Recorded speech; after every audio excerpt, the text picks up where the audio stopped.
Hey guys, it's your pals.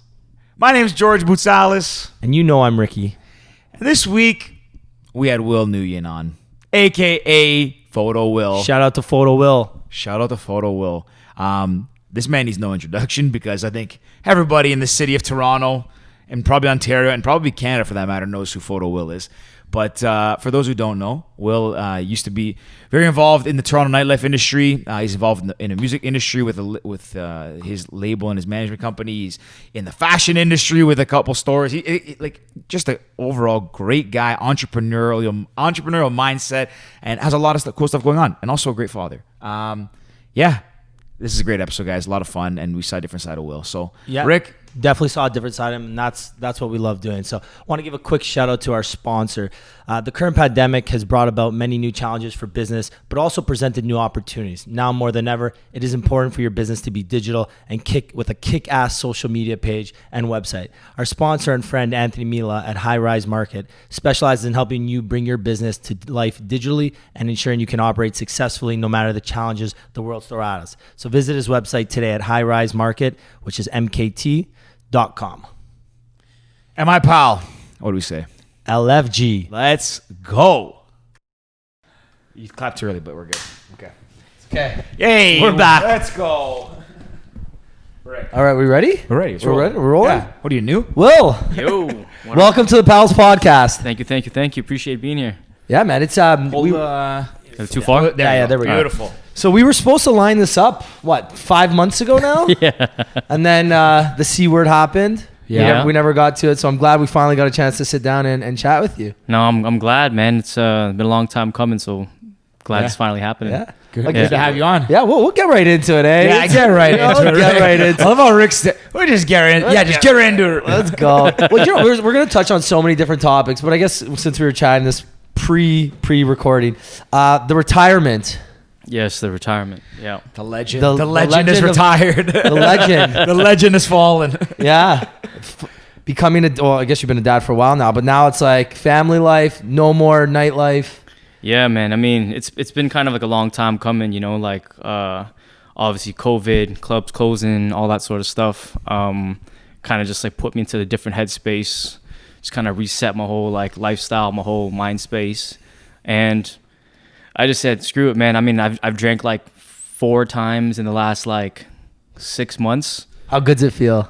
Man, like to not have to wake up like and be hungover and try to make lunch for your kid and take your kid to school, and you know it's a lot better. And then like I used to have to like, you know, go to like the school next to me, like by my crib, and just find a place to puke every night after the club. And you were probably making your kids breakfasts as you were getting in from the night. Yeah. So now it's like you're waking up with them, like cutting the crusts off the sandwiches. Yeah. So it's like 2 hours of sleep to wake up, you know, and now it's like full sleep, rest. I'm up before they're up, you know, it's different. Just the gym and just eating better, you know. It's good, man. Can't be mad. Do you miss any of it? Do you miss the like socializing and seeing people? Do you like any aspect of it that you miss, or is it kind of you're in a place where you wanted to change and just like, you know, you kind of had enough of it? I think like for me, like I'm a person who enjoys like, you know, like constant progression, constant change. You know what I'm saying? Like I think that like nightlife for me kind of like played its part in my life, and it's time to move on. Like, I mean, I personally, as much as people believe it or not, I actually don't even like drinking. I drink because you fooled a lot of people for many years. I can tell you that. Well, like I mean, you know how the game goes, man. I mean, when you have to host that many people, Lean back. You get comfortable. Yeah. There you go. Yeah, when you have to like host that many people a night, like frequently, it's really hard to do it sober. You know, like I know there's certain people that like, yeah, man, I could talk to you sober for hours, and there's other people like, man, just give me another drink. Like I can't really deal with you right now. You know what I mean? Like, and then like I got to do this for 3-4 hours with like 20 different groups of people. Yeah. So it's a lot like to go through it sober. So, I mean, I drink just to get drunk. I don't drink because I enjoy it. I drink to get there, like 0 to 100, stay at 100, and go home.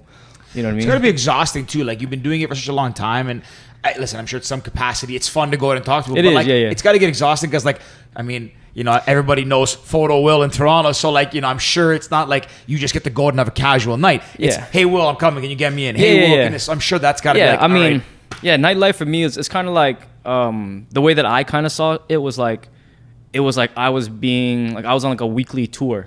You know what I mean? Like people were coming for a show, for a performance. They had like, you know, particular expectations of what the night was supposed to be like. People would hit me up and say, you know, I'm coming from like London, England, you know, just to party with you. Like, is it gonna be like that tonight? And I'd be like, oh man, like I was really gonna take a chill night, but I guess not now, you know? Yeah, I can imagine. Yeah, so I mean, sometimes it's a lot, you know, but like I feel like I've always treated like Lost or wherever I was like a house party where they're in my house, they're my guests, and I had a responsibility to give them what they needed, what they came for, you know? So I took that really seriously, which, you know, obviously became very exhausting and tiring with alcohol. Well, yeah, and you guys created this, what turned out to be probably the biggest party in Toronto, Lost Mondays, Lost in the Wilderness. Yeah. Arguably, I think anybody in the hip-hop industries, or not even just hip-hop, in Toronto nightlife, I think anybody... But in general, because there's so many celebs and amazing people that came through just for Lost and Found Mondays. Yeah. Think about The Weeknd had a shout out on his Dude, song. didn't like, I swear, like Kanye West. I mean, I just, from what I've seen, I met some people down on Mondays, and I rarely went on Mondays. But I would see pictures on like a Tuesday morning, like Kanye was there, Bieber was there, Drake was there, Future. I think like Travis Scott. I just like, I'm sure you can name a bunch more, but like that party was like. I'm not a Monday person. If I'll go out Monday, I'm not going to work 100%. I'm going to work the rest of the week. Yeah, the rest of the week I'm off. But I mean, that party was pretty legendary. So I mean, you know, you probably get caught up in it too, and you get there, and it's like go. Nah, don't get me wrong, man. Like, I mean, as much as I'm like saying like I'm happy to kind of be out of it, like it was very like a special time. You know what I mean? Like, for, you know, not only was it like strange and odd that it was on a Monday night, but it was kind of existing in a time where Toronto really needed like this, you know, almost like I can't think of the word here, but like almost like a landmark party. Yeah. You know what I mean? Or a flagship party for the city. It's you know, like a staple. Yeah, people would come to Toronto specifically like, yo, I'm gonna be there Monday. Like my flight out is on Tuesday. You know what I mean? Like, but like they would come Friday, stay till Tuesday. You know what I mean? And they always made sure. So. I mean, I'm just glad that, you know, shout out to Mickey too, but like, you know, I'm glad that. Shout out Mickey. Big shout out to Mickey. You know he's listening to this one. Yeah. Oh, yeah. Mickey doesn't listen to any episodes. Mickey He's always listening to this one. 100%. And if he doesn't, jeez. Pooplin listens too, actually. Pooplin listens. Shout out Pooplin. Shout out Pooplin. Hey, our boy. Yeah. Dude, he's a legend. You imagine just like a rant at high school. I should tell you what he told me today. Sorry. No, it's all good. While you're telling the story, I'm going to fix the mic over here. But Georgie, he messaged me today out of nowhere. He messaged me and he goes, so George is Greek, eh? I guess he was creeping something. It was so, I couldn't stop laughing though. I was dying. It was out of nowhere. It's like, yo, George is so Greek, eh? I was like, I know he is. He's the best. I don't know what that means, but I'm just gonna giggle too. Yeah, I don't understand either. Like, he knows I'm Greek, but the best is that like we had our buddy, you know, Mike Durkle, eh? I think so. Yeah. He was on a podcast and posted the episode like, I don't know, a while ago. And Poopin random on the weekend. This is the heaviest episode. Like, honestly, Poopin, shut up, Poopin. I hope he listens. He will. But well, so going back, how'd you guys come up with, you know, Lost and Found Mondays or Lost in the Wilderness? Were you guys just sitting there thinking, okay, Fridays, because to be honest, the Mondays was bigger than the Fridays or Saturdays. I think you guys we tried the Thursdays too. Bigger. So like, yeah, I mean, how it all came about was like, I mean, I was never really a promoter to begin with, right? Me and Mickey, like, we were working together because I used to shoot for him back in the day, and then I kind of retired. I was like, you know, throwing like a whole bunch of parties on Queen Street, you know, between like, you know, the tattoo shops I was working at, Get Fresh Company, and like there's Effers and Frank, and we were just kind of doing like these monthly like block parties.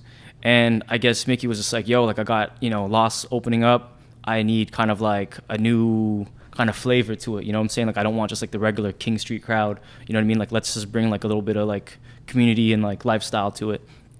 So that's kind of how it all came together. Then like, you know, we built the Monday. The Monday works because it's like a lot of people in the industry, as we all know, like they work the weekends. You know what I'm saying? So Monday is kind of like the day that they're all off now. I mean, anyone who works at Monday is pretty stuck working, but I mean... But I mean, for the most part, it's like that's why it worked out so well because everyone was off Monday, so that was kind of like their let loose night. Yeah, you know. So, and it's gotta be tough too. Like, you know, when you're, I've never worked in the nightlife industry per se. Like again, DJed back in the day, but it was a little different. Like I guess when you're working too, and like, you know, a lot of people who work at the Lost or any of the like the big clubs too, whatever it is downtown. A lot of your friends are coming out on this Fridays and Saturdays. So exactly. Like even though you're around them, you're working, you're not enjoying it. So like that Monday night's probably that time where they're like, okay, my weekend's over. I made my tips. I had my fun. I worked. Yeah. Let's go spend them all. Let's go off. And like Mondays, I went a couple times, man. Like people party. I mean, went on Saturdays pretty often to Lost, and like I thought the Saturdays were crazy. But then like when I go a couple times on a Monday and I see people like just really having fun, but like just like the amount of booze, that bottles coming, I was like, man, like nobody works in this city, like it's crazy. But you know what, man? Shout out to you guys for that party. I mean, the couple times that I did go, it was like it's insane. I think one time I was there. I think it was a Monday. I was sitting in the club. We were sitting in the second last booth on like the wall with the mural. Yeah. Second last one. And the one next to us was like, had a little rope next to us. I'm like, asked Mickey, I was like, who's here? He's like, don't worry, someone's coming. Classic Mickey. Don't worry. And we're sitting there. And then at one point, some guy comes in, like he's blocked by his bouncers. And I look over. I was like, yo, guys, I think that's Mike Tyson. Yeah. I look over again, and he's just sitting. This is a couple of years ago, so he was not jacked like he's now. He's kind of like a little thick, looked washed up a little bit. Yeah. And he's just sitting there like this. Tell him that now, buddy. No, he's like one of like if I could hang out with any pro athlete, he's one of them for sure. He's just sitting there like this. And I remember Mickey told me that he said he was hungry, so they ordered Chinese food for him in the club. So he ate and did. I just remember seeing him eat Chinese food next to him. That's so funny. Well, Will, out of all the people you've entertained there, who's I guess some of the most memorable ones? Oh man, that grammar was terrible. Holy crap! I'm sorry, guys. What was that, man? I mean, it's hard to say because I'm always drunk.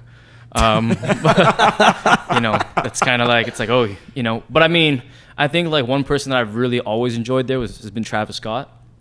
You know, even like the first time we ever had him there, like we had Travis like when he was like first coming up, when like, you know, it was very like affordable to book him. You know what I mean? Like, and he was playing shows at like probably like Phoenix Concert Theater. Yeah, like small. And this was like, you know, when he was just kind of like letting loose all the time, and he was coming in like spraying like alcohol everywhere, hanging from the rafters. You know, like, and like that to me was like that energy that he came in, you know, that night. Like it was just like that, like changed like how Lost like was after that, you know. Yeah. But then he kept on coming back over and over again. Like I think Travis probably been there like 6-7 times since, or probably more. You know what I mean? Sometimes like we don't even book him. Like he just comes through. He just comes roll through. Yeah, really. you know, like he knows what it is. You know, like when he comes through. So, but I think that of all the people, like he's probably really cool. And I think like I've also like really enjoyed like when Virgil comes, just because I really appreciate his sets. You know what I mean? Yeah. Everyone else is just like, they're always just like, you know, getting trash and stuff too. Like a lot of other like artists are really fun too, but I think those two really stand out. That's got to be really cool, and also like, you know, it's got to feel pretty like gratifying for like you, Mickey. I mean, everyone else involved that Lost as well. And obviously, shout out to everybody. We've had our nights there, and everyone there. Thanks for putting up with us. But it's got to be gratifying. Like you said, like, you know, when you're saying it to book Travis and all that stuff, but then he just kept showing up. Like that's got to feel pretty good to know that, like, you know, when you're throwing a party, the purpose of a party is to like make people like, you know, kind of not lose themselves, but just kind of like forget all their problems, come to a party and just feel good and have fun. That's what it is, yeah. So the fact that somebody like who's at the top of probably the rap world, entertainment, whatever you want to call it, just shows up because he knows it's the sickest, one of the best parties to go to. Yeah, like, that's got to feel pretty good to know that you have some impact on that, and you've curated something that he wants to be a part of. Yeah, him or any celebrity that's been there, but that's got to be pretty. No, cool, right? I mean, it's like, you know, I don't always get the chance to kind of like sit back and just reflect on it, but sometimes when you do, it's pretty crazy, like to even be able to say it. Like, you know, like sometimes when you're talking to like your colleagues, you know, like it's just like, oh yeah, you know, whoever came by, like, and it's just regular to us, you know. But sometimes when you're like talking to your family or like people who aren't a part of the industry, and you tell them like, yeah, like they ask like, you know, who's been there, you know, who have you hosted, and I tell them like, that's kind of crazy that I'm like listing all these names, you know, like you don't like kind of grow up and think that this is kind of like, you know, who like your circle or the people you hang out become, you know. So I mean, more times it's very surreal when you take a step back and you look at your life and how this kind of panned out. Yeah. I'm just kind of grateful for it, right? Like, yeah, no, for sure. Like we joke here, like, you know, you're always drinking. And I mean, even like I think for 2 years straight, when we were, you know, 2015 to 2017, we were at like Lost and Found, I think every Saturday. Yeah. I think the only times I missed it was when I was out of the country for some reason. And like, I would always like, you know, you never really appreciate the time, and I didn't have any involvement there. I just like going because I like supporting like, you know, Mickey and you guys and all that. But it's also an amazing place considering that like the size of it on a square foot basis of any other club. It's probably one of the smallest clubs in Toronto. Yeah. And every night you'd be there, you either bump into someone like Ricky always tells a story about how he met Lewis Hamilton, didn't even know it was Lewis Hamilton. Yeah. I met Justin Verlander, Kate Upton one night, like Mike Tyson.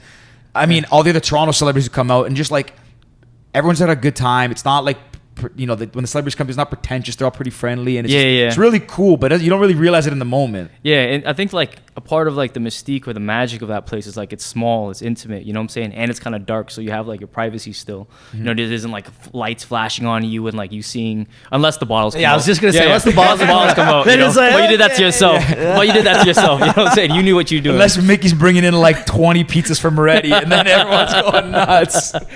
But yeah. you know, honestly, like, yeah, that place is when you actually start to think about it. Because to your point, like whenever we go, we're always drinking, so you just like you don't pay attention and like. Yeah. You know, anyways, it's that place is crazy. Yeah, no, I mean, I definitely do miss it, you know, like I think that like COVID has actually, you know, like obviously changed our partying habits, you know, and like the way that we socialize and the way that we get together. Like I do miss seeing certain people I could definitely People are like, I'm glad you're out of my life now. Yeah, you know, like Good I'm riddance. outside, bro. Like, you know, there's 15 of us, you know, you gotta 1 let us a.m. in, you know, like, We'll get one bottle. yeah, and I'm just like, oh shit, yeah, I'll deal with it. Yeah, let me get to it. Yeah, But you know, like I guess to kind of jump a little bit is that the one with you've always like, from what I know at least, the nightlife hasn't always been like your one thing. Like you made points about here in the tattoo space. You also like in the clothing space and all that stuff, or in fashion, Music, I guess. yeah. Music. Like you seem like for as long as I've kind of crossed paths with you and known you, I've never been like, oh, Will's like the club guy. Yeah. You've had a lot of other things going on. So like, now that you've stopped with that nightlife, have you taken all that time? Has that become like more downtime for you, or have you just taken that time and put it towards your other things that you work on? Like, how have you taken that free time that you have now from the nightlife scene? yeah, I mean, for the most part, like, if I had left nightlife like in another time, then yes, I think that there would be more time to focus on all these other things that I'm working on, like, you know, the clothing, music, you know, marketing, tattoos, all that sort of stuff. But you know, being that this is like a pandemic, you know, there's only so much you can do, because even like, you know, with N.E.R.D, it's just like, well, we can't do concerts, we can't do events, you know what I mean? Like there's only so much you can do to kind of activate, you know. Then there's like, you know, a lot of things that I do like revolve around like Social interaction. yeah, social interaction, sorry, yeah. And to not be able to do that kind of still takes away. Like I just kind of wanted to be able to not have to like party because I had to, but party because I actually enjoy it and I want to. Because I mean, like, just like anything, no matter how much you enjoy something, if you do too much of it, it becomes a bit of a chore. You know what I mean? And like, you know, like I'd like have like family get-togethers and I would never want to drink, and they're just like, you know, why? And I'm like, because I drink for a living. Like I don't want to do it again tonight, you know. Yeah. So I think like, you know, with the pandemic, you know, and no club life, I've just kind of focused on family. I've just been with the kids. I've just been focusing on my health. I've been working out like every day. You know what I mean? Like I gained, you know, a sufficient amount of weight during the lockdown. Sufficient. That's a good way to put it. I've never heard somebody say That's what I started telling you. That's what I gained, man. I gained How much weight you gain? A sufficient amount. That's a good way to put it. You know, so it's like I was just tired of just like looking like, you know, like I remember like, you know, we were on tour one time and someone was like, okay, you're the artist, you're probably the artist too, and you're definitely the manager. And I'm like, why am I the manager? And they're like, you just look like a manager. I'm like, but why? Like, why can't I be the artist? You know, why did it have to look like the manager? And I was like, shit, man, I don't want to look like a manager. You know what I mean? Like, whatever that means, you know? So I was like, shit, I'm hitting the gym, man. I'm tired of this. That's a great story. Because you know what? I get it. Yeah. Like, you That's think about what like I get. Loud Luxury, and then you got Adrian. Like Adrian looks like the manager. No disrespect, Adrian. I You're love my Adrian. boy. Shout out Adrian too. Shout you out know? Adrian, but he lost a lot of weight too. Him Yeah, and he did, he Smeeds, did. like during lockdown, they went on a serious diet too. So shout out them. Yeah. they might listen to this episode just because Yeah, they yeah, know you. yeah. But if not, I'm gonna record this and send this to them too. So what's been kind of your go-to then? So now that you're like, you know, the last couple months you've been getting healthy, working out, is it home workouts? Are you a runner? Do you like just go walk, yoga? Like what's Honestly, your thing? man, It's I've a massive shout out coming up right now. Yeah. Yeah, honestly, like I've just been at F45 like 6-7 days a week, bro. It's Really? Like, which location? Let's give him a shout out. F45 in Stockyards. At 45 Stockyards, massive plug here. Wait, why Stockyards? You live? I mean, I don't live there. Yeah. There's like a bunch around here. No, it's like I drop my kids off to their grandparents, and they like live okay. like right there. So I literally drop them off and just like literally go across the street and just like work out. Perfect. Is it and how's it been? Is that location? Is it busy? Is it like it's good? How's the class been? I mean, to be honest with you, like I feel like it's me and like a bunch of like stay-at-home moms or like or like housewives. It's just like it's literally me and like 30, 40-year-old women. You know what I mean? Like there's and I'm always like, I mean, I'm not mad at it. You know what I mean? But like it's like, I mean, I'm also super focused when I'm working, so I don't really pay attention to anyone who's there. But it's just really funny because it's like, you know, when I used to go to the gym, I'd be like, oh, look at this guy over here grunting. He's like, oh, you know, just like, you know, yelling and stuff. And now I'm the guy like in the gym, but I'm like the only guy in the gym doing it. So now I'm just like, I'm just wondering if these ladies like, who's this guy like over here just like grunting and groaning like no one else is, you know? And I work out in a hoodie too with the hood on, just so I can like sweat extra, you know? Yeah. So they just think I'm like super intense in the corner, just like dropping like weights and just grunting the whole time. So what's your go-to music when you work out? I guess it's a standard F45 playlist. But when you're not there, what music do you listen to?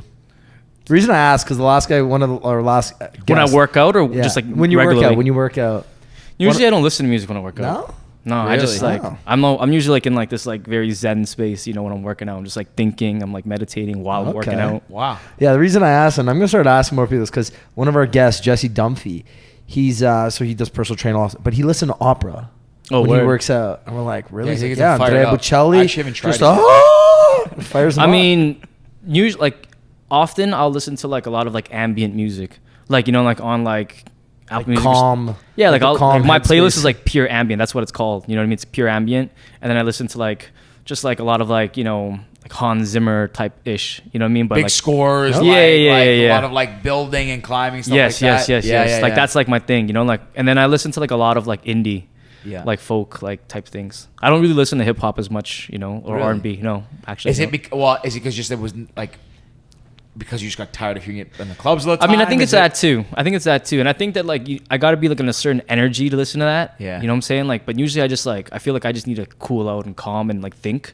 Yeah. You know what I mean? Like, because other stuff like it's too much for me like to deal with sometimes. Yeah, you're always on. Are you a very like introspective person? Like, do you like to like sit? Like, are you able to sit and just reflect? Do you think a lot? Are you in your head a lot, or just like? Yeah, I think I do. You know, I think I do. Yeah, I guess so. Because I'm asking because like you know people see you out, they see the side of you that's like Will is out partying, hanging from the rafters, like. But I mean, off. like you know, you say like you work out and you're calm and you listen to this kind of music. So I was just wondering like if maybe there's another side that most people don't see in the light and then when you're out, right? Yeah, I mean it's really strange that you bring that up too, or not strange, but it's funny that you bring that up because it's like when people used to see me during the day, they're like, oh my God, it's so weird to see you without a bottle of vodka in your hand. You know what I mean? Or it's so weird to see you sober and not slurring, you know? You know what I mean? But it's like, then you have a conversation with me. I'm not saying like I'm a genius by any means, but it's like, it's probably a lot more. There's more than meets the surface. There's more than just, you know, hip hop, bottle shots. And because like at the club, rappers. It's like, you know, it's been 8 minutes, time to take a shot. You know what I mean? And that's pretty much it. And, you know, vodka or tequila, you know, and that's as far as our conversations go. Yeah. You know, but. Okay. I kind of get that vibe. That's why I was wondering. Yeah, it's interesting. Well, we were talking about music earlier, and obviously we know you're big in the music industry, and you started, I guess, a management company called F22, right? Yeah. So tell us about that. How did it start?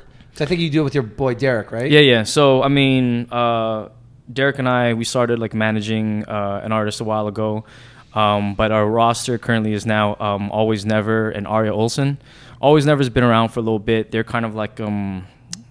for lack of better terms, like it's kind of like R&B but alternative-ish, you know, very moody.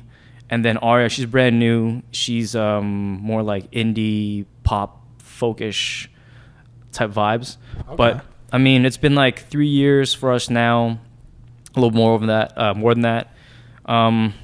Never really kind of imagined myself in music, you know, but going through it, you just kind of realize like how many things that you do on a regular basis apply to the music world. You know what I mean? Like fashion applies to music. You know what I mean? Like marketing, nightlife. You know what I mean? Like having like nightlife there for me, like during like, you know, while doing music has allowed me to kind of build so many more relationships. Yeah, your network is growing. Yeah. And that's the thing about like nightlife. You know what I mean? Like the beauty of it is like as much as it is like drinking, partying, and, you know, being degenerate, you know, it's also like, it's like it breaks down like the formality of your relationships. You know what I mean? You might have like these, you know, really like uptight board meetings or conference calls during the day. Then you go out at night and you guys have a drink and talk about all sorts of random ish, and before you know it, you guys are like best friends. Yeah. You know what I mean? And I think like that's kind of like, you know, an important element in like, you know, relationship building. Well, and the one thing that you were always really good at is making people feel very comfortable with you. Like first time we met, I don't even think we really met. It was my birthday, 2014 or 15. And Mickey's like, Rick, have you met Will? And like, I knew who you were. And I was like, I don't think we've ever met, but Ricky, what's up? He's like, all right, Ricky, I heard it's your birthday. Like, let's go. And then next thing you know, every time we see each other, we're best friends. So it's like, you're very inviting. You make people feel very comfortable around you. And because of that, I'm sure you've got this massive network that has allowed you to do so many other things in life. And music and nightlife go hand in hand. There's no questions about that. So many people that were in the nightlife industry are in the music industry and vice versa. Yeah. So I'm sure that's opened so many doors for not only yourself, but some of your artists that you work with. Yeah. No, definitely. Like, it helps, right? Because like you move and shake, you know, differently, knowing how nightlife works, right? Nightlife is obviously such a big part of the industry, you know. So, I mean, I'll tell you, like, you know, Mickey definitely played a big part in like my evolution. You know what I'm saying? So like, without some of the opportunities he's brought to me and the things that we've done together, I don't even know like how a lot of this would have panned out, you know. So once again, shout out to Mickey. Yeah, big shout out to Mickey. It's even made it this far. If he knows, Yeah, so he's got 2 shout outs so far. We'll see if he when he listens, I'm gonna be like, oh, thanks for the shout out. Like, which one? Well, you said like you didn't anticipate getting into the music space, but and you know, so a lot of the stuff is transferable. But a lot of the stuff you've learned has been transferable and stuff you learned in the nightlife industry. What's been the biggest surprise in the music space for you? Like something that you didn't anticipate would happen, something you learned, something you've enjoyed, whatever. Like, I'm sure you didn't think you were going to be working with a pop folk band. Yeah, but I mean, yeah, I didn't expect it, but when I think about it, kind of, yeah, because I like if you look at like a lot of like my playlists, it's just all that sort of music, you know what I mean? Yeah. But you're asking like what I didn't expect? Yeah, like so what's something that kind of surprised you about that industry? I think that what I was surprised by is like how many conversations you may have, you know, with like labels and, you know, like people that like sometimes like really don't go as far as like you might think they do. You know what I mean? Like a lot of people like to just like check the temperature, you know what I mean? And like kind of like seek intel, you know, and do that. And you kind of realize that like the industry is built in a way where it's not always as favorable to you as you once thought it was. You know what I mean? Like I believe in like independence of artists, like especially now knowing what I know and achieving what we've achieved. You know what I'm saying? Like there was a lot of things that we were like, yo, you know, like we got to get signed because if not, we can't do these things. But if you have a solid team and you have like, you know, the proper vision and you guys are all working in sync and you have like just a crew that really cares about each other, you know what I mean?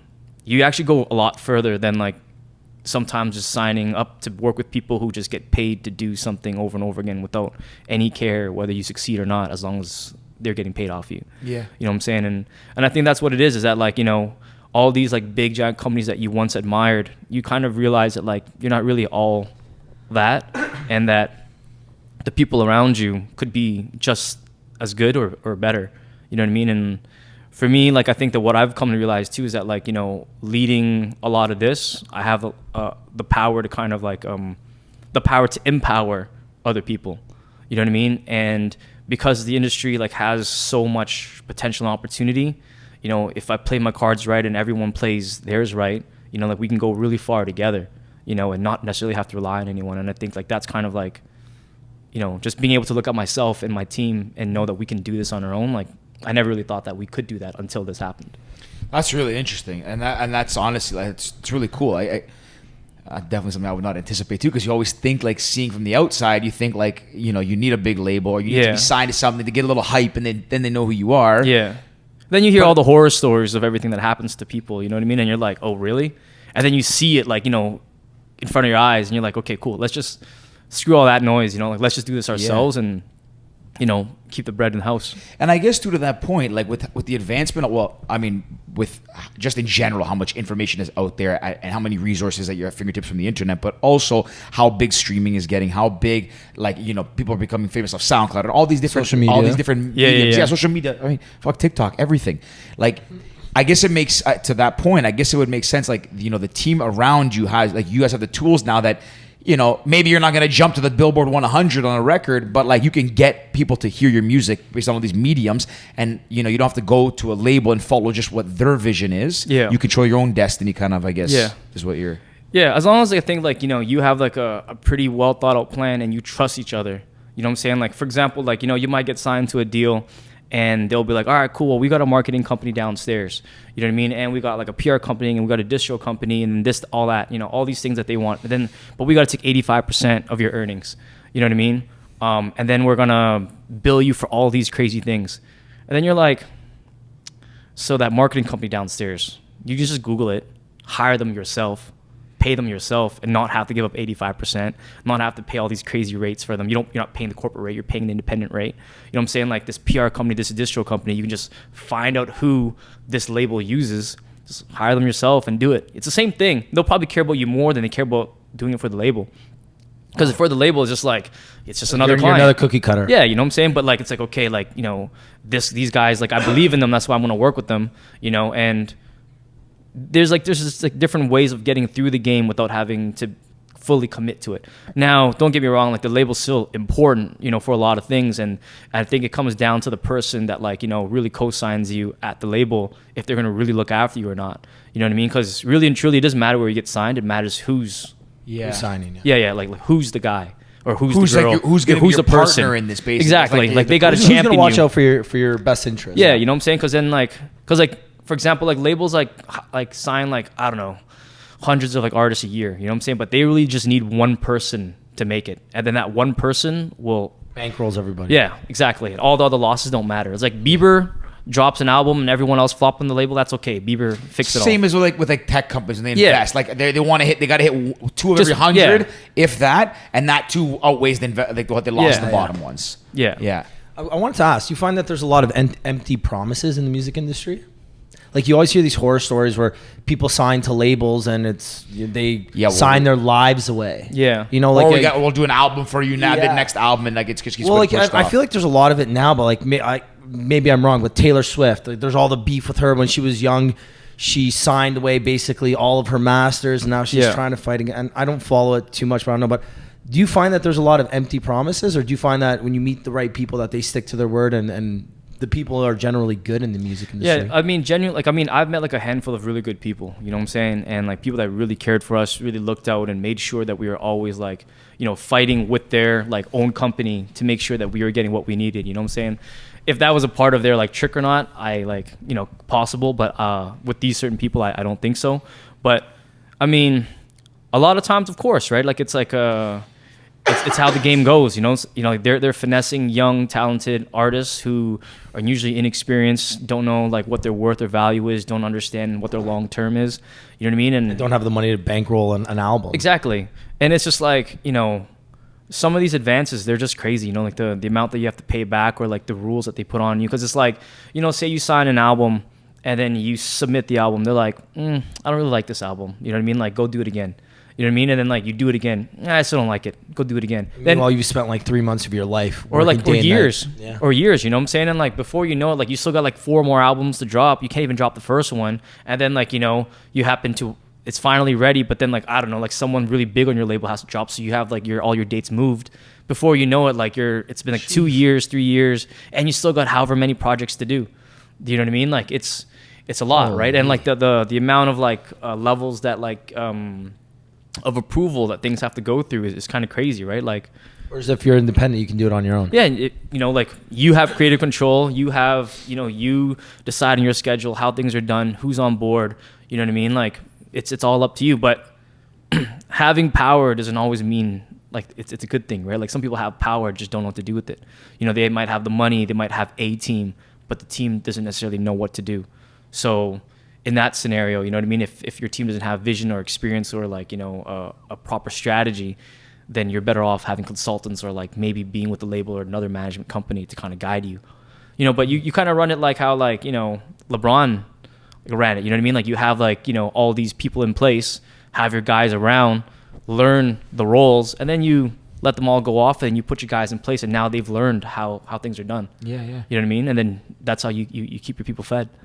And then what's your approach to this when it comes to being, taking the independent route, let's say, and, you say you trust in your team and like you feel like you have a good team around you.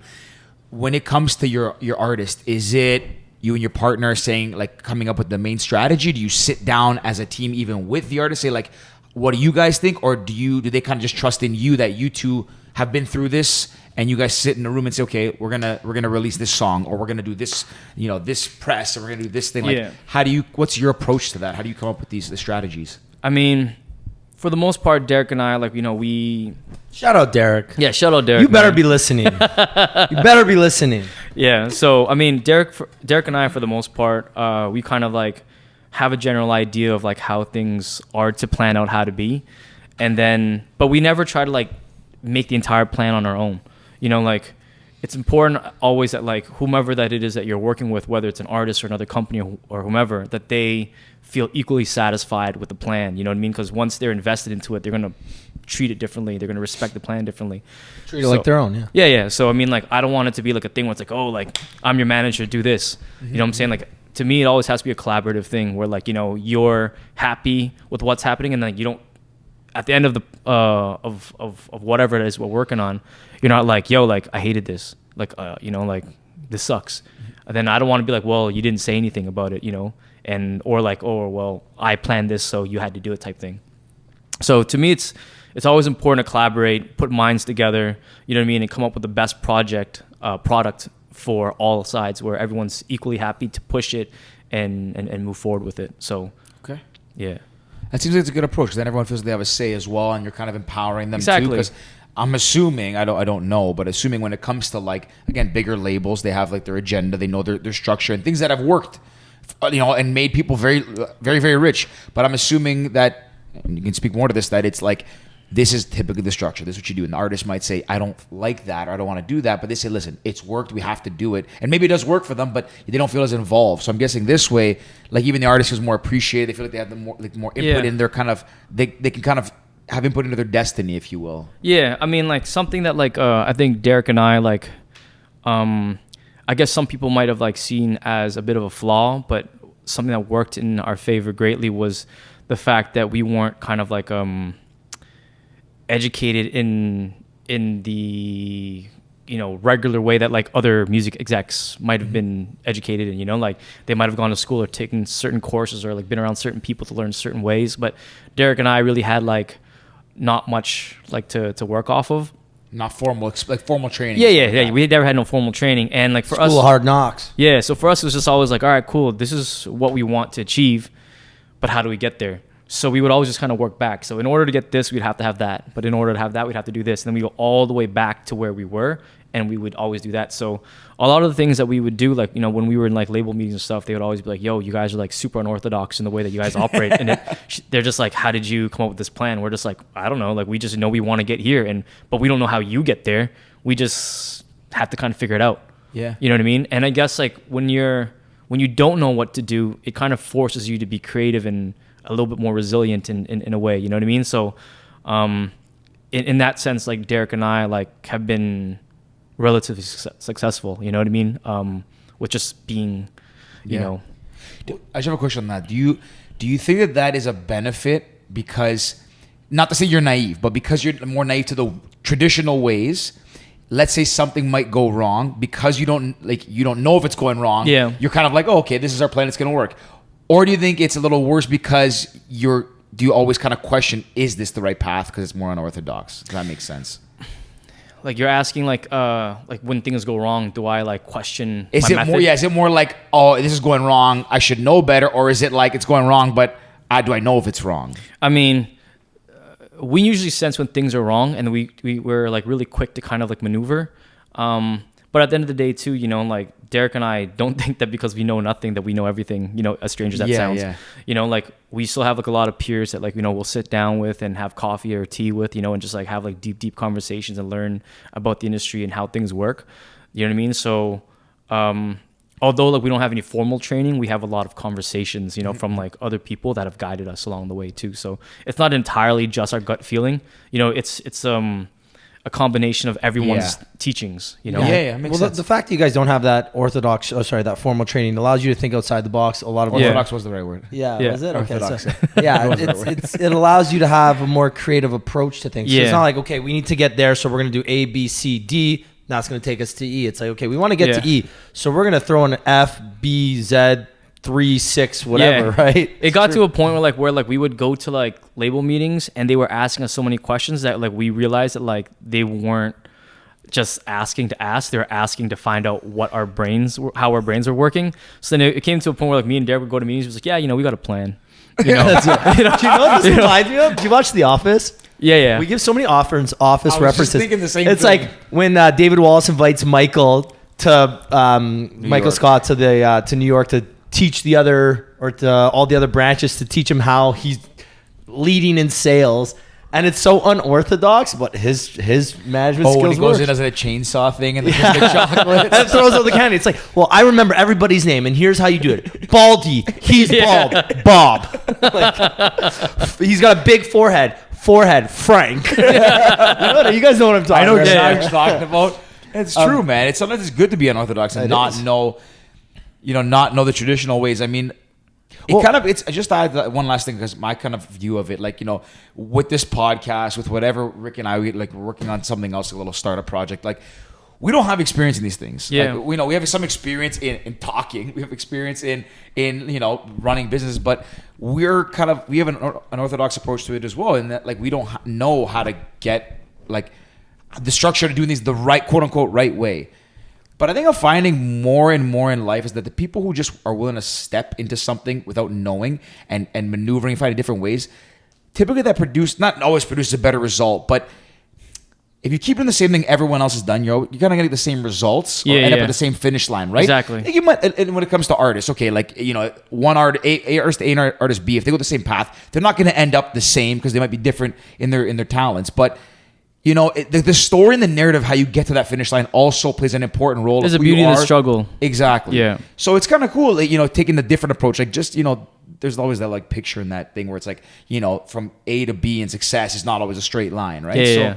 I think it's kind of cool to do things unorthodox way, right? It's different, it adds to the narrative, it gives it that it a personable feel. Yeah, I think doing things unorthodox too, like it's nice because there's like this always like sense of like mystery and like unknown. You know what I mean? Like, is this gonna work? Yeah, but I think that like it's like I went to university to be a teacher. You know what I'm saying? Like, What? Yeah. Whoa. This is the biggest curveball. One thing I usually ask is, tell us one thing about you that like social media or the Google won't you tell were us. going to be a teacher? Boom. Photo will. Not to say like, hey, I mean, I can see you do seem like a great father. You seem like you're good with kids. Like good with kids. But I mean, if I saw you on a Monday night and you're in the club like, yo, I'm a teacher, I'd be like, yeah, okay. And I'm an astronaut. No disrespect. I mean, for but me, I like, would not expect that, which is, it's just crazy. Yeah, I mean, I always wanted to like, work with kids and like, help change and inspire lives and just kind of like work with them and help mold and, work towards their future type thing, So, but, I'm sure this is a whole different, box of shit, but like to me, like I used to go visit like my high school teacher all the time, like when I was in university, because I was going to York to do like global politics and urban geography, and then she'd be like, oh, you want to be a teacher? She's like, why? And I was like, I don't know, like I like working with kids, like I'm like, I appreciate what you did for me, I want to be able to do that for someone else, you know what I mean? Like I feel like you changed like the way that I think, and I want to continue to do that. But I would always be in the teachers lounge, and it was just all miserable teachers who like hated their lives, hated the kids, hated marking, hated everything. And I was like, do I really want to go to school and learn all this just to be with these folks, for the rest of my life? And then I just like said, you know what, I just got to find a different way to like, impact the youth and work with kids, and, when that first switch happened, like I was at the Remix project. I was literally just gonna say, I'm like, this is a perfect segue. I love when our guests do this. Segue for us. They're awesome.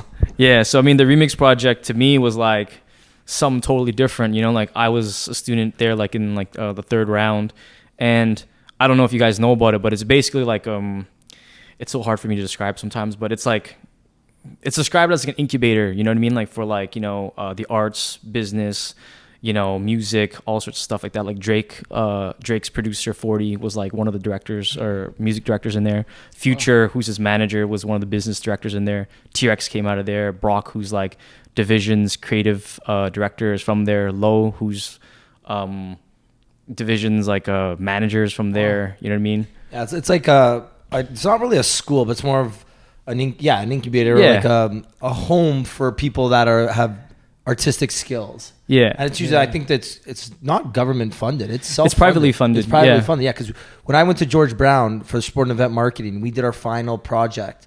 You have to throw this big event, and our charity that we worked with was Remix Project. Oh, sick. Yeah. Yeah. So I mean, like when I went to Remix, bro, like I was like, it was like I saw like 16-year-old kids in there that were just like there late at night working on projects. You know what I mean? Like, and the crazy part was that they were all there voluntarily. Like no one said they had to be there. They all auditioned to get in. You know what I mean? And they were just working hard, working together. And to me, like I was just like, yo, I need to be a part of this. So after I graduated, I started like working with Remix like at a different capacity. You know what I mean? So to me, like that was kind of like the beginning of like my youth work, so to speak. You know what I mean? But I felt like that was just a more effective way. Like I ran like a photography, like a photojournalism program. Photo Will did photos. Yeah. so yeah, I mean, it's like to me, like I'm always trying to find ways to, as much as I'm like trying to like do what I got to do for me, you know, I feel like it's very, very important for me to always give back, because there's a lot that I've learned, I've been blessed with in terms of knowledge and experience. You know what I'm saying? Like, what am I supposed to do with this all? You know what I mean? Like, you can only, you don't take it with you when you die. You know what I'm saying? Like, so you got to give it away.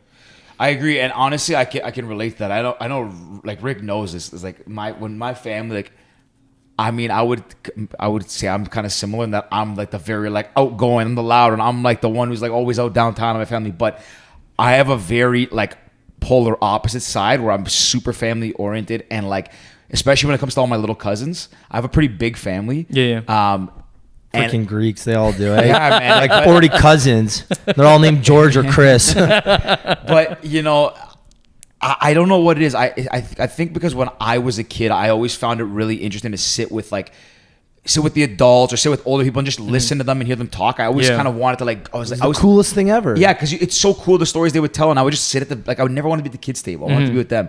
But I think it's the opposite now. Like, while I do want to also share my knowledge with like my little cousins and make sure like, you know, that they, you know, maybe they're going to make mistakes and learn their own way, but like share what I've learned in my experiences. I also really just like being around younger people, like kids, not in a weird way by any means, but like, but just, I find kids, you know, the curiosity when they're like, you know, they can be troublesome and annoying at times, but their curiosity and the kind of how naive they are and how they're like ask questions. I find it refreshing because as you get older in life, even like us as adults, you kind of like almost lose that curiosity. You want to like, even though we like to learn, you want to tell everyone what you know. And I find it like really refreshing to sit and like, wow, like this is like what, I don't know if I'm kind of segueing a bit here. But I get what you're saying, because when you have a conversation with a child or a young person, they're asking out of just plain curiosity because they're interested and they want to know. With adults, sometimes there's no motive. Adults are always like, okay, well, I'm going to ask you this because I might be able to gain something from you, whether it's your knowledge or whether it's your experience or whether I can make a relationship from that. Where kids, it's just like they want to know because they're curious. Or someone's leading you as well, or they're leading you to try and, you know, they don't like what pitch you're saying, you they're or going to prove you exactly wrong or something. And you got to be all skeptical when you're answering. There's no secret motive for them. They're just interested because they think it's cool that you got on a black shirt, George. And where'd you get that, man? That's awesome, Uncle George. Like, no, but it's true, and like I really respect that because I do think it is important. Like, I mean, shout out to Ricky too. Like he does, like shout out to Ricky. Shout out to me, man. I love this. But we said pumping my tires. I don't even know what the shout out is. I was gonna say, like, I think we all have that in common because like Rick does a lot of volunteering as well. He coaches a baseball team. He did it for a long time. Got me into it as well. I couldn't keep up with it, but like, you know. It's like we always said too when we did it. We were in I think we started like just at university. We're coaching like 12-year-olds. Yeah, like I played baseball, but I like the time it takes to coach and all that. Like it can be a handful and it's tiring, but I don't know. I just the same to you. I feel like it's kind of important to give back. Take a little bit of your time to whether it's shape and mold, you know, the youth, but like, you know, doing that kind of work. It's I mean, like I think that like I really took that into when I like had my first kid. Big shout outs coming. Yeah. Shout out to my kids, Ben and Xander. Shout out. Most like sickest style on Instagram for kids under 10. Thank you. No, but I think that like I really took in like a different perspective on life and appreciation when I had the kids. It's just like, you know, Ben would always ask me like the most simplest things and like, cause he just didn't know, you know, this was his, you know, like the things that I You was were his doing. Google. Yeah, like the things that I was doing every single day just became like really, you know, obviously just routine and regular, and I really put no thought into like why I do these things or what the significance of this one action was. But, you know, Ben would always be like, what is this? You know, why is that? And then I would just kind of like, you know, why would he ask this? You know, like I remember like there's a song that he was listening to. It's a Khalid song with Calvin Harris. I think it's called Rollin'. And there's just one part in the song where like I think there's like a Khalid is just kind of like singing this like ad lib, and my son goes, "Dad, is this what it sounds like to be in a rainbow?" You know, and then I was just like thinking, I'm like, you know, at first I kind of chuckled at it, but then I was like, you know, is this what you imagine a rainbow would be? You know what I mean? Like, but like, when's the last time you thought about like what it's like to be inside? Like, you can't even be inside a rainbow, first of all, foremost. You know what I mean? But had you imagine what it was like to be inside a rainbow? Like, would you have imagined this or this sound or this feeling? You know what I mean? And for him to like understand like this euphoric feeling, you know what I mean? To me, it was just kind of like, I need to just kind of slow down and just think about the beauty of like the simplicity of certain sounds or certain things, you know, like, because my son's going through it all and like for the first time and, you know, associating things with certain things, but I'm over it, right? Like I'm grown now. I think I know everything, but I just don't think of it like that anymore, you know, in that innocent way, you know what I mean? And it's just kind of helped you like think differently and appreciate differently and just be grateful for just things that you just don't ever think about anymore. Yeah. You know, That's interesting because like, to that point, like, you know, we know, like, when you listen to music, I mean, just naturally, music enhances your mood. It can change your mood. You can whatever you want to feel, you can put something on and feel it, right? But yeah, that's the thing with kids. Like, you know, a rainbow looks like, it's like, oh, it's magic. It's like, it's, you know, it's like a pot of gold at the end. It's like a cool, shiny thing. But then, like, you would, like, that's kind of what you would picture, like, euphoria, bright colors and whatever. Yeah. But you would never be like, oh, this makes me feel happy. That makes me happy. That's what it must feel like. Like, you don't think about what it actually Not means. anymore, it's like routine, right? Yeah. Yeah, I mean, like, as we get older, I think we all get a little bit, like, a little jaded and just, like, you know, whatever. Like, life is life and get through it, pay the bills, do whatever, you know what I mean? But, like, a child is not thinking about those things. A child is just thinking about, like, you know, all these new discoveries every day, asking questions. Why is this and why is that? You know what I mean? And, like, while you're answering them, you kind of get into their headspace, like, because when I'm just answering it, I'm not just answering it as if like I'm answering it to you. I'm trying to answer it so that he understands it. Yeah. But in order to break it down like that, I have to simplify everything to a point where it's like, I understand why you're asking me now because it's so new to you. It's so, you know, and that's the thing is like You're not going to tell a 7-year-old that a rainbow does not make a sound. Yeah. You're not going to tell a 7-year-old. You know what I mean? that. You just told me and I just smiled. Listen, you know you're what I'm saying? crazy. That rainbow does not make music. Shut up. You know? I never taught you that. Yeah, I know.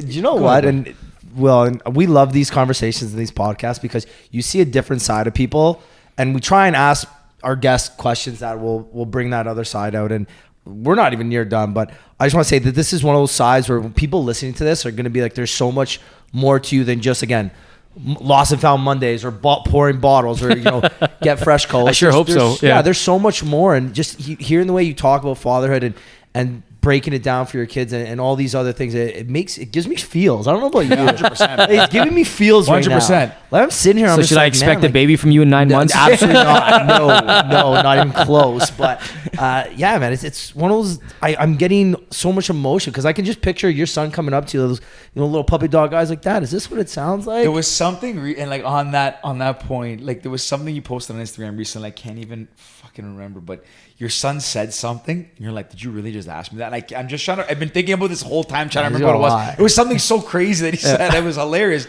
I can't. Anyways, it might come to me, but yeah, man. Like, but seeing all that, it's gotta like, it's cool, right? Like, it's like a new chapter of your life, I guess. Like, I mean, you know, you've been in fatherhood for a while now. It's not it's like a year or whatever, but you know, it's cool to see you balance all those things too, because I'm sure, like, you know, having 2 little ones at home, it was all these things, like that's you got a lot of juggling. Before it was literally like, you know, pour a bottle for, you know, whomever at the club, then I'd go home and hold the bottle for my kid at home. You know what I mean? It was just kind of like, it was just nonstop. It's like, oh shit, I brought the wrong bottle to the baby. Bottle service. This is the vodka king. Yeah. That's really gonna put life in perspective, eh? Like going downtown, pouring a bottle shot, and your buddies.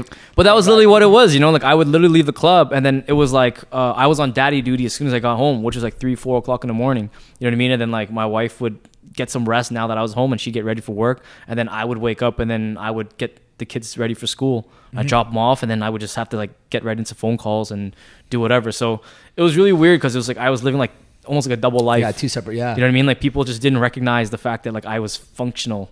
Yeah, you know what I mean? Like everyone just thought that I slept all day. You know what I mean? That's what I would think you do too. That's what I would do. Man, if I had a kid, like if I had like a little baby screaming and crying, I just came home, I'd be out cold. Like I still, like, you're out cold without the baby screaming and crying. I'm saying I wouldn't wake up anyways, but honestly, I don't know how you would do that though. Like, man, I would be good for. I mean, I think it's a bit wiped. different. You know, like it's not like it's not like, you know, you come home to like a girlfriend or something who like if she's crying and stuff, it's like whatever. You're a grown woman, you can take care of yourself. This child cries and the child can't do anything. So if you don't do anything, you're just a jerk. You know what I mean? Like so, you know, you're responsible. So like, you know, no matter what you decide to do during your day, you still got to do what you got to do. Yeah. You mentioned something earlier, and I want to rewind a bit because I think it's a very important part, and I want to touch on it. You said that when you're doing anything in the music, it's always a collaborative team effort. You work with everyone, not only just the artists, but your partners. Do you find that you do that with everything you do? So it's like when it's, you know, raising your kids, it's you, your partner, you got your in-laws, your parents, whether it's you're doing fashion, that you've got a whole team. Do you find that it's certain things you like doing alone, or do you like the way you live your life is very work as a team? Let's get everybody involved so that everybody cares about it more. Yeah, I mean, like when I'm at home, like I try just to kind of like be in my own space and just kind of like, you know, think and sort through, you know, the days and, you know, be by myself. But when I'm working, like I really believe in like the mantra of like, you know, teamwork makes the dream work. You know what I'm saying? Like for the amount of things that I do or that I'm involved in, it's impossible for me to do it by myself. You know what I'm saying? If I don't have people I trust or people I can depend on or people that are responsible, there's no way that I could do these many things and actually get anything done. You know what I'm saying? So like for me, it's always about like, you know, while I'm learning something, I always try to have someone that I'm teaching at the same time, you know, so that as I begin to evolve and progress, I can put that person in that place and then I could step up to the next position and do whatever I got to do. And then while I'm doing that, I'm teaching this person that, but I'm also teaching the person behind them, but I'm also making them teach that person too. Mm-hmm. So I just keep on like doing that because, you know, I guess especially as a father, you know, like you're very like wired to think about the future and think about like succession and think about like legacy and think about like, you know, how things go down the line. So like, you know, even with my son, like I speak to him as an adult, you know, like I don't like do baby talk, you know, like he's very like knowledgeable for, I guess, his age, you know, like because, you know, knock on wood, you know, I never count my tomorrows, you know what I mean? Like I don't ever want to think that like, you know, that if something were to happen, I never got to give him as much knowledge as I could have. So, you know, when it comes to teamwork and like mentorship and whatever, I'm pretty much the same way. Is that like I try to teach you as much as I can and, you know, absorb as much as you can. And my hope is that like whoever it is that I teach or whoever it is that I mentor or whoever it is I work with, you know, ends up becoming a lot better than me, you know, because they should be absorbing me and whomever else along the way and putting that all together to be much better than I am, you know. So, you know, I just take a lot of like, you know, pride in like, you know, making sure tomorrow is looked after for whomever that it needs to be looked after for. Well, and even the way you said that too, when how you're training someone to replace you and you're training that person to train that, it's exactly like your fatherhood. You're teaching your firstborn everything he needs to know so that he can grow up, but you're also teaching your secondborn, but you're teaching your firstborn to teach your secondborn as well, to be a good role model. So you're being a good role model for because you can't be everything. You can't be everything. You know what I'm saying? You're like not always going to be there at every single point of everybody's life. You have to train people or help people, give them the knowledge that they can be there for those people too. Yeah. I mean, to me, it's always about a collaborative effort. You know what I mean? Like even like, you know, me and my wife, like the way that we're very like, you know, we communicate with each other the way that we want to handle certain topics and certain conversations. You know what I mean? Like it's, I never want it just to be like one person says and that's what it is, you know, like that's not the way I operate.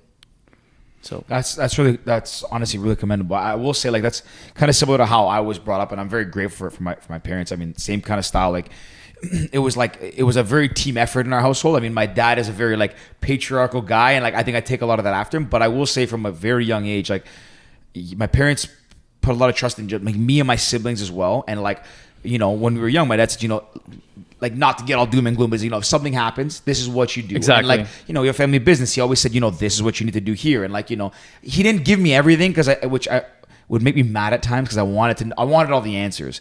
But I think I respect that more because certain things you have to learn on your own, and he let me make mistakes and learn on my own. But he's always like, what do you think about this? Okay, well, I think you should do this. And it was always like he would ask me, but then he would tell me what he thinks and tell me a lot. And I'm grateful because I think now it's made me, to your point, like just you're not just thinking about for today. Well, you should live and enjoy the moment and be very present.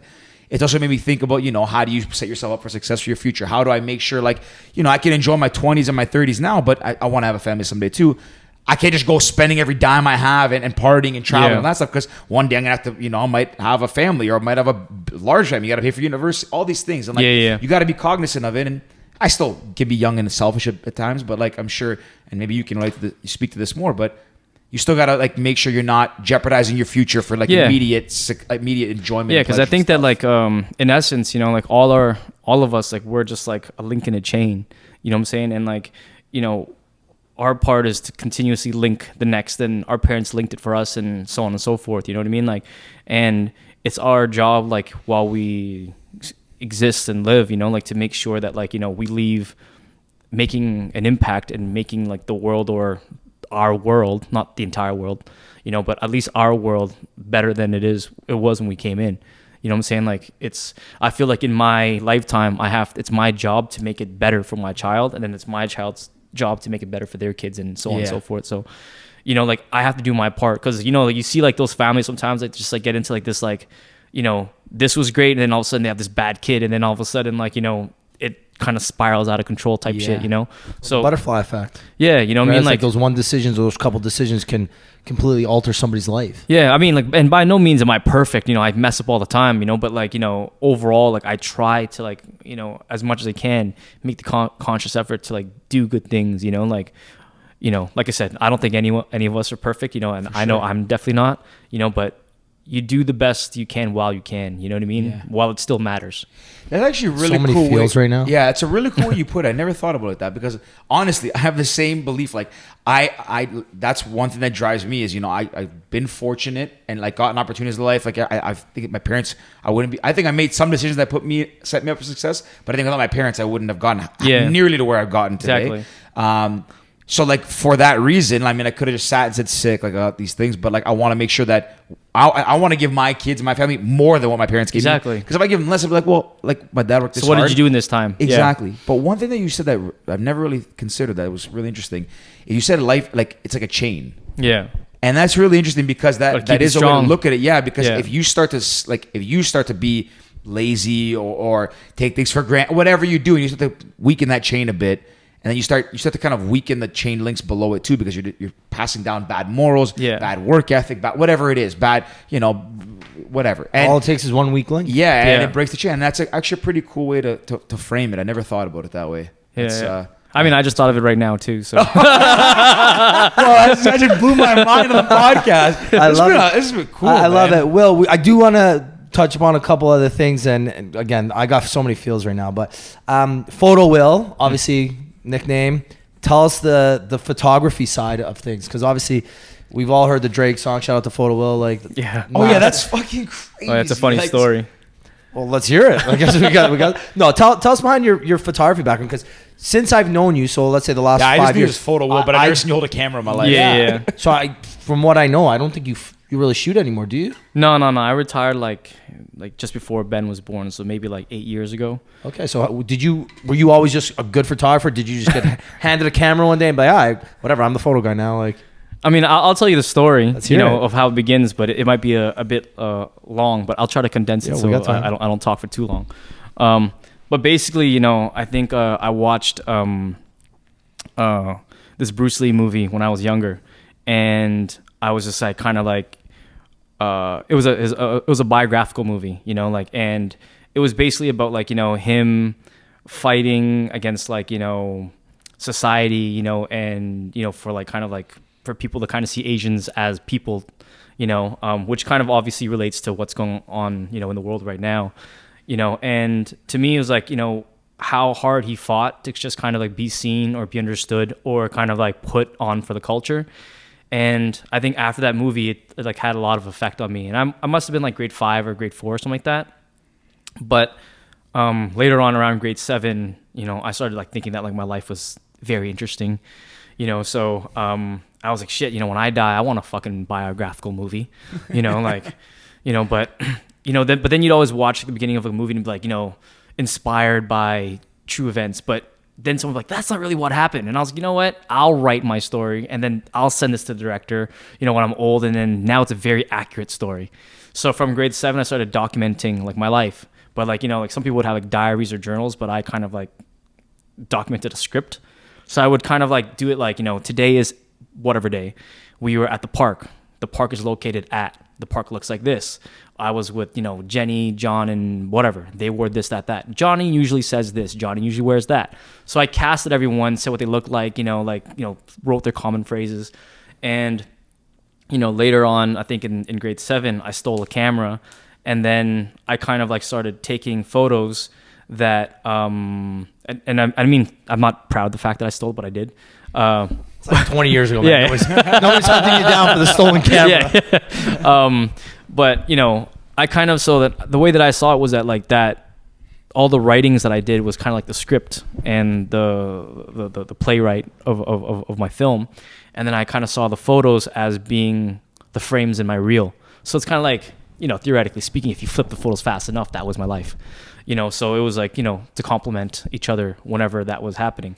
So as time went on, I just like, you know, I started a blog before blogs kind of existed. And, you know, I just kind of like started posting things up there all the time. And to me, photography was like, it became like kind of my philosophy, you know, like photography, like life, it all depends on the way you look at things. You know what I mean? Like, do you want to look at it like this or like this or like this? You know what I mean? Because every angle that you look at something at is different. You know what I mean? And then it's like, what do you want to focus on? Do you want to focus on this or that? What do you want to blur out? You know, like, so it's in life. Like, what do you want to blur out? What do you want to focus on? And then like the amount of light that you put into something or like the amount of light you want to take away from it.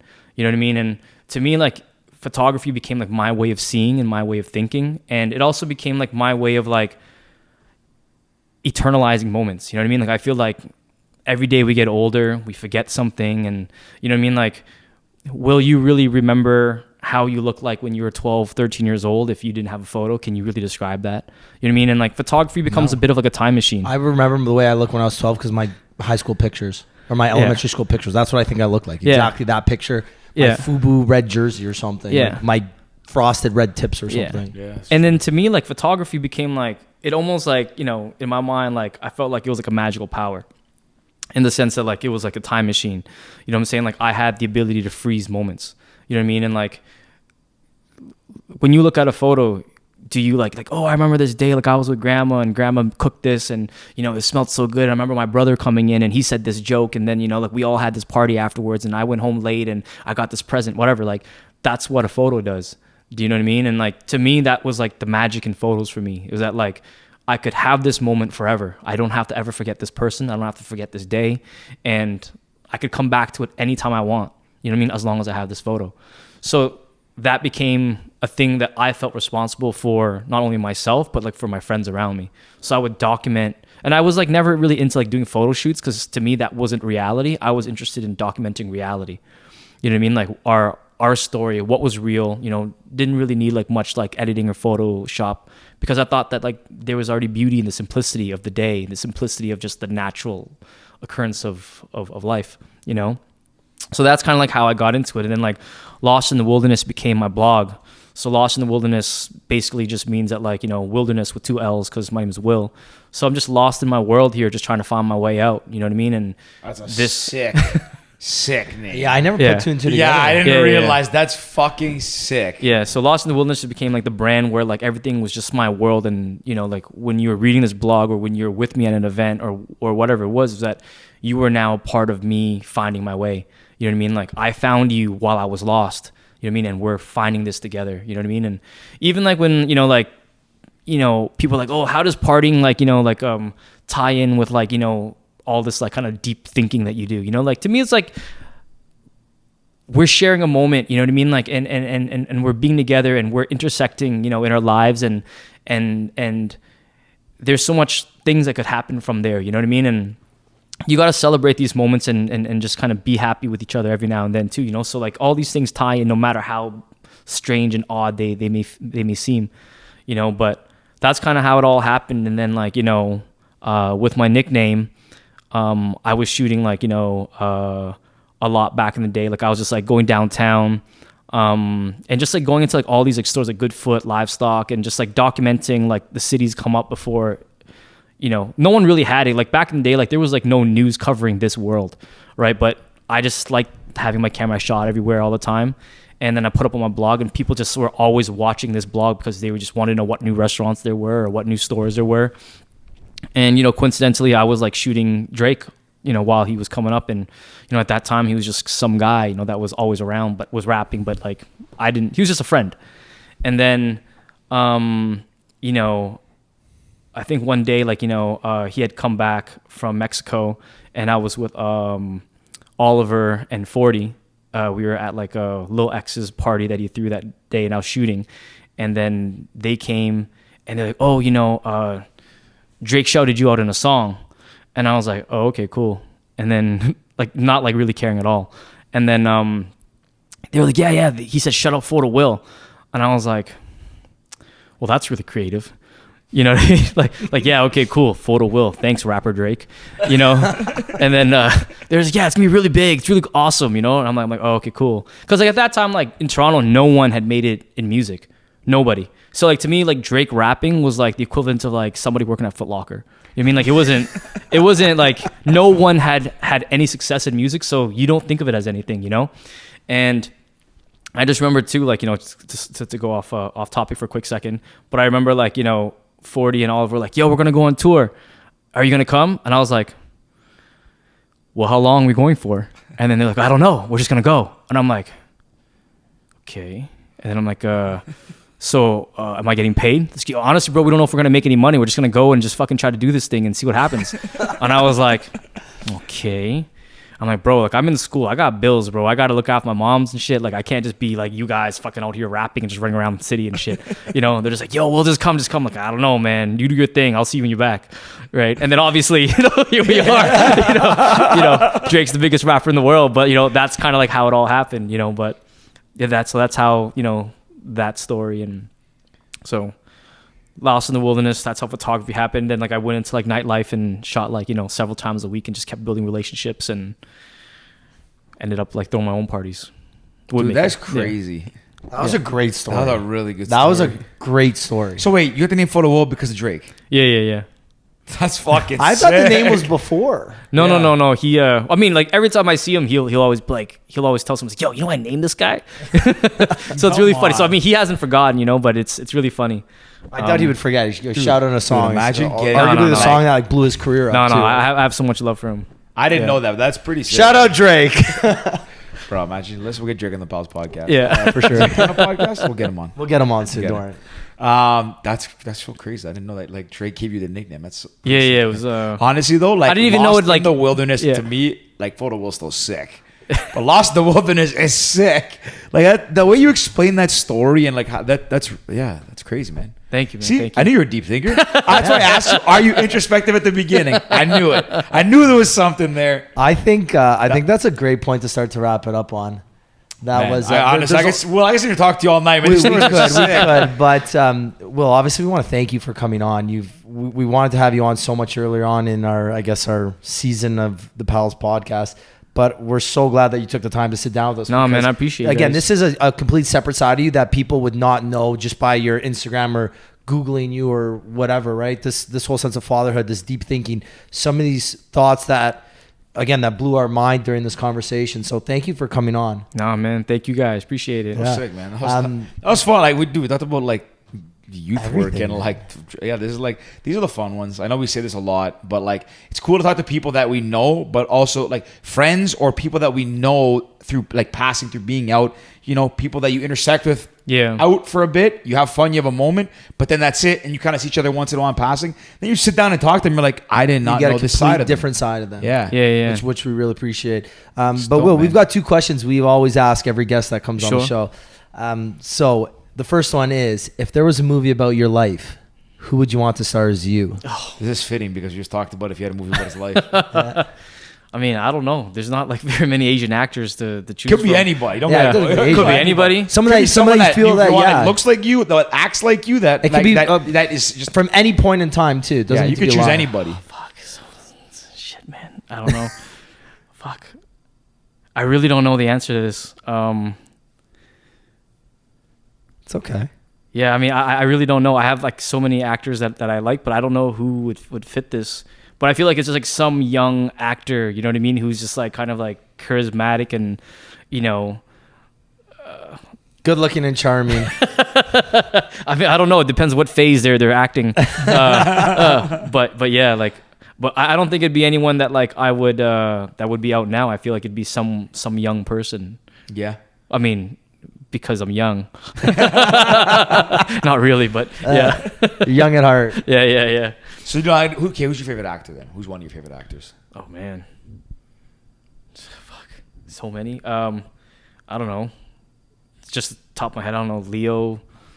Fuck.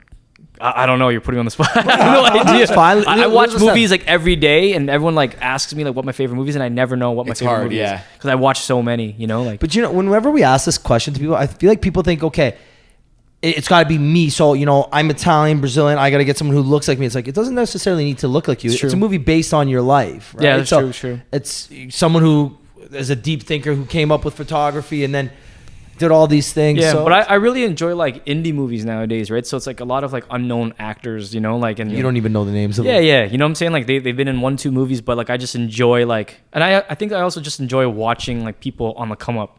You know what I mean? Like when like early in their career, like trying to figure it out.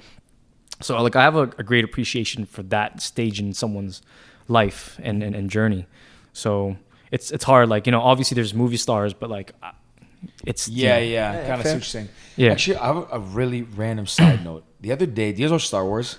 You Yeah, I seen Star do. Wars? I've seen the original 6 or Okay, the 3. so the other day, I haven't watched it yet, but I watched it on Disney Plus. I watched The Rise of Skywalker, whatever the most recent one. I think it's The Rise of Skywalker. Yeah. And I was watching it, and I actually really liked it. And they said it wasn't as good. but I Adam thought it was- Driver's really cool too. That's what I was going to make Yeah. a point. I think Adam Driver, like when I first started watching it, okay, so I'm going to give a story. The first time, Don't ruin the movie though. no, I'm not. okay. I'm talking about him as an actor. Oh, okay. The first time I watched, Haven't you seen know when that. It the was on fir- Girls. What? Did you watch him on Girls? No. Oh, he was fucking great. That's in that is that the indie movie or the show? the show, yeah. No. He's also in a bunch of indie movies too. Eh? Yeah. So when the first new Star Wars came out, that That's he was it. Adam Driver's your actor, buddy. That's it, whether you like it or not. but the first Star Wars that he came out in, which is like the new ones that came Yeah, out.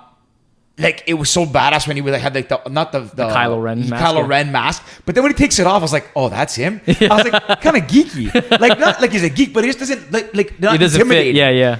But the more I've watched it, like all the Star Wars movies that he's been in, I think he's sick. Oh, he's dope. He plays the role very well, and like, yeah, honestly, you should watch it. Rise of Skywalker is really good. All right, I'll do it. Anyways, just a side note. I was watching the other day, and I was like, man, That's, this is a really definitely good a random actor. side note, but I love it. Yeah, really good actor. So hey, Adam Driver is your actor, Will. That's Sure, it. I didn't. sure. I don't, this is I'm 'cause he down. looks like or acts like Adam Driver. I just think he's a sick actor. You're a sick actor, sick dude. The Hit him with the George. we got one last question.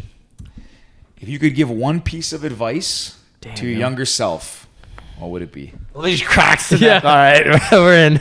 Well, hey, it could be your younger self. You know, we always say younger Or your self, kids. but it could be your kids. If we got dads on or moms, we ask them what's one piece of advice we give to their kids. Yeah. Damn, there's so many things. Can be one. I always say one. Some people say a couple. Like what? It's just something that like. Something that like hits home. I mean, I think that like one thing that I often tell Ben is just that like, you know, it's important to kind of like inspire change and do good. You know what I'm saying? Like it's important to kind of like set examples and lead the way for people, you know, and like stand up for things that you believe in and act on things. I mean, there's so many things that I tell them, but I think like, you know, more or less like the overarching thing is just always like, you know, do what you can to create change and create like a better world for you, for your children, for your brother, for whomever else, you know, like it's kind of our job to do that, you know, like and live like a meaningful life, you know, and yeah, I mean, there's so many things. Like I feel like I'm overwhelmed by Yeah, the question. yeah, You know yeah. what I mean? But like, yeah, overall, I think it's just like, you know, create change, create a better world, and like, you know, that's a duty of everyone. You know what I mean? And like to not forget that, and like life isn't just about yourself. It's about, you know, how we're all connected. You know what I mean? And remembering that how we all affect each other. Yeah. Leave the next link stronger than you are. Exactly. Yeah. Exactly. Yeah. So I like That's a that. great way to put it. Guys, man, this has been dope. This has been. Will, if people want to find out more about you and your life, where can they go? Your entrepreneurial endeavors, all I that mean, good stuff. yeah, I mean, you can just find me on like Instagram at @photo_Will. That's pretty much it. Yeah, well, we'll That's share enough. everything in the bio. Yeah. Will, thank you for coming on. This has Thank you, been thank you, such thank a you. great conversation. We appreciate you taking the time. And honestly, I think that's That probably was about it. sick. I love Another good one. I was a The great pals time. are back. All right. If you enjoyed this, you made it this far, subscribe, hit the link. You know what sucks, man? People fucking like. We knew another giveaway. Wait, no one fucking met. Fuck. People don't make it this far anyways, but No, they do. You know what? if you made it this far, hit us up. The Pals podcast are getting sweaters. Sick white ones, perfect for winter. Yeah. Hit us up. Hit the Pals account up. Winter's coming. We'll get you a free sweater. Yeah, winter's coming. Shout out Game of Thrones. And other than that, signing off. Cheers, pals. Peace. Peace.